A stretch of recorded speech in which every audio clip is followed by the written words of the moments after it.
Olá, pessoal.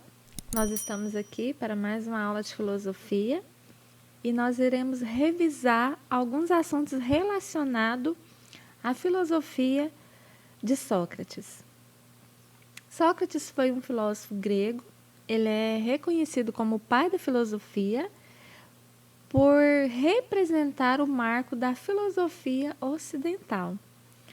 Ele nasceu em Atenas, no meado do século V a.C., e nesta época Atenas tornou-se a metrópole da cultura grega. Da sua infância, pouco se sabe. Para além de sua origem pobre, ele era filho de um escultor, Sofronisco, e uma parteira, Xenoferete, da qual Sócrates pegaria a ideia do parto para sua forma de fazer filosofia. Em que consiste o princípio da filosofia de Sócrates?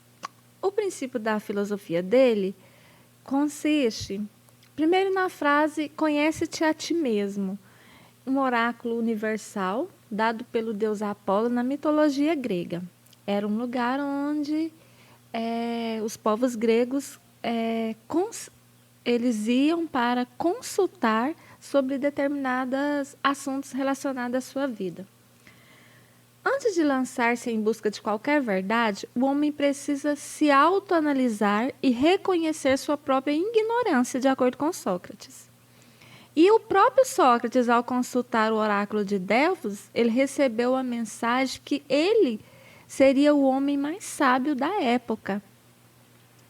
E depois ele percebe que ele era sábio, sim. Por quê? Porque ele reconhecia a sua ignorância. E dentre os sábios, ele era o único que julgava não saber e buscar sempre o verdadeiro conhecimento. Que modelo de discurso Sócrates utiliza em sua técnica de investigação filosófica? O método socrático consiste em uma técnica de investigação que faz uso de perguntas simples e quase ingênuas, que tem por objetivo, em primeiro lugar, revelar as contradições presentes na atual forma de pensar do aluno, normalmente baseada em valores e preconceitos da sociedade, e auxiliá-lo, assim, a redefinir tais valores, aprendendo também a pensar por si mesmo. Conta-se que um dia Sócrates foi levado junto à sua mãe para ajudar em um parto complicado, dado que a sua mãe era parteira.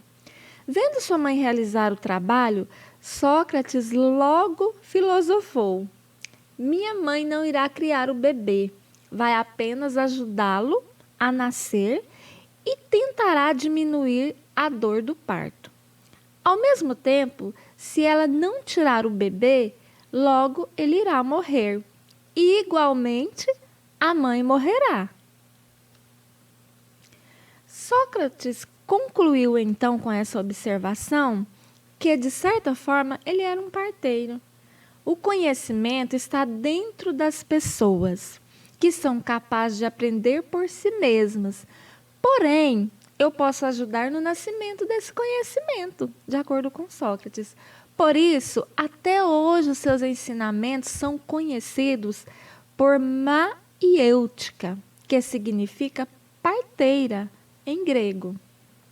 Sócrates utiliza um discurso caracterizado por essa maiêutica. O que era maiêutica? Era levar ou induzir uma pessoa por ela própria, ou seja, pelo seu próprio raciocínio, ao conhecimento ou à solução de uma dúvida. E pela ironia, levava o seu interlocutor a entrar em contradição. Ele tentava despertar, ao levá-lo a isso, a chegar a uma conclusão de que o seu conhecimento é limitado. As ideias filosóficas. Se algo pode ser dito sobre as ideias de Sócrates, é que ele foi moralmente intelectual e filosoficamente diferente de seus contemporâneos atenienses. Quando estava sendo julgado por heresia e por corromper a juventude, usou seu método de elenchos. Tem como finalidade a verdade, para demonstrar as crenças errôneas de seus julgadores. Ou seja, mesmo estando naquele momento de julgamento, Sócrates ele encarou a realidade, tentando mostrar a verdade para os seus julgadores.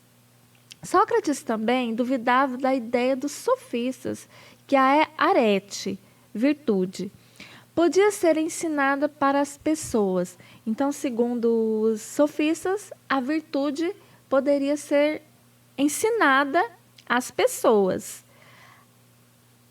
Já o Sócrates, ele acreditava que a excelência moral é uma questão de inspiração, não é de parentesco, pois pais moralmente perfeitos não tinham filhos semelhantes a eles.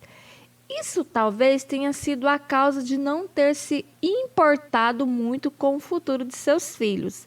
Então, para Sócrates, a virtude vinha de uma inspiração do ser humano. Que motivos levaram Sócrates à condenação e morte? Sócrates ele era uma figura célebre de Atenas. Por onde ia, carregava consigo uma quantidade imensa de seguidores e discípulos, sobretudo os jovens. Em seus encontros com figuras respeitadas da polis grega, das cidades gregas, por conta de seu método, ele acabava irritando os seus interlocutores. Esse comportamento deu a Sócrates inimigos entre os mais poderosos de Atenas.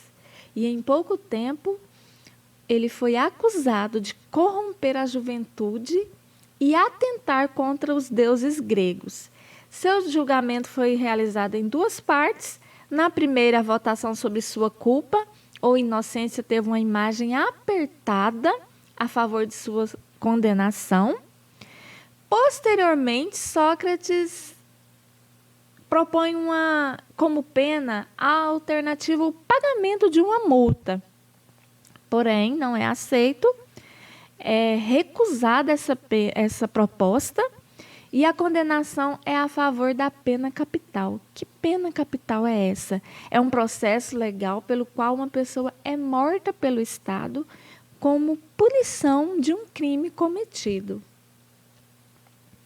Considerando que Sócrates não deixou nenhum registro de suas ideias, então como é que é possível o conhecimento dessas teorias?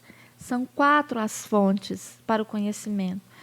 Primeiro, o filósofo Platão, seu discípulo, em cujos diálogos o mestre figura sempre como personagem central. A segunda foi o historiador Xenofonte, amigo e frequentador assíduo das reuniões que Sócrates participava. O dramaturgo Aristófanes cita Sócrates como personagem em algumas de suas comédias, mas ele está sempre ridicularizando. A última fonte é Aristóteles, discípulo de Platão, que nasceu 15 anos após a morte de Sócrates. Essas fontes nem sempre são coerentes entre si. Agora eu trago uma reflexão para nós. O início da sabedoria é a própria ignorância. Essa é uma frase de Sócrates e para se iniciar a vida de um sábio, de acordo com essa frase, é preciso primeiro saber que não se sabe para poder ir em busca do aprendizado. Afinal, quem julga já saber não busca de forma alguma aprimorar-se.